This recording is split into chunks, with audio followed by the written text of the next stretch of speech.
It's really important for us to improve how we do things with rhino. When you look at the data of their physiology, these animals are actually sitting on a knife's edge.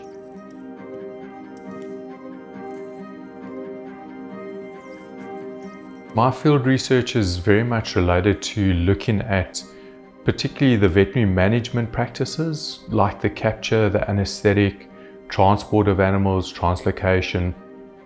The main objective is really to improve the health and welfare of animals when we actually do work with them.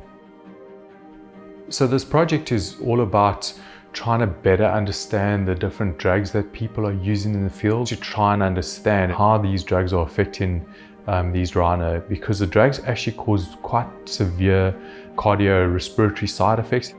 This project is to really get a good gauge of exactly what these drugs are actually doing in the animals. I think the important thing to understand is that whenever you've got to do a conservation intervention, particularly with a rhino or with many of the other animals, to work with that animal, you've got to first immobilize it. And that is the risky part, the anesthetic or that immobilization period that you might lose an animal. So the idea is with this study is to reduce those risks so that you're not going to lose animals while you're doing those conservation procedures. It makes it safer for the animal, and then it makes those conservation efforts a lot more successful. We've got 8 animals that we work with. These animals are in a boma, which makes it a much more controlled environment.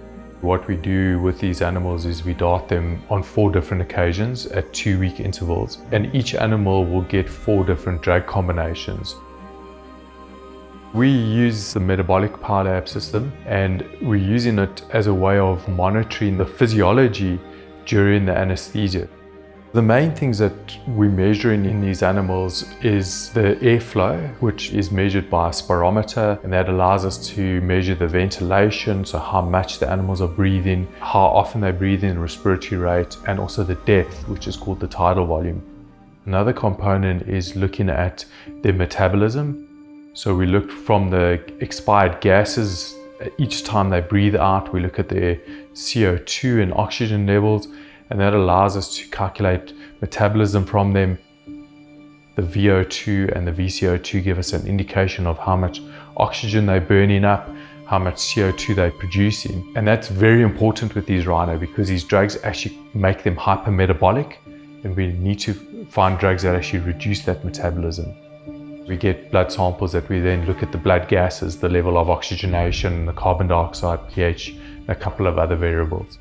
It gives us an indication of the heart rate, whether the heart rate's low or extremely high, and often with these animals, the drugs push up the heart rate to extreme levels, which gives an indication of potential danger to the animal. Unfortunately, with rhinos, they're very endangered, and unfortunately, they also suffer the most from our anesthetic drugs. They're very sensitive to these drugs. They get severe cardiorespiratory depression. When you look at the data of their physiology, these animals are actually sitting on a knife's edge. So it's really important for us to improve how we do things with rhino. And now with all the poaching, there's more and more rhino that are going to be immobilized for dehorning purposes or translocation. So we really need to make an impact now and try and improve things now to obviously try and save them as a species.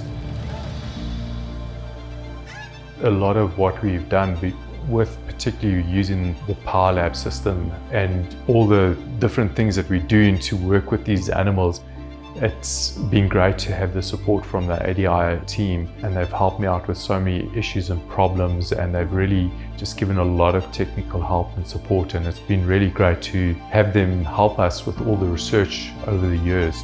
It's really made a massive difference to what we can do and what we've achieved.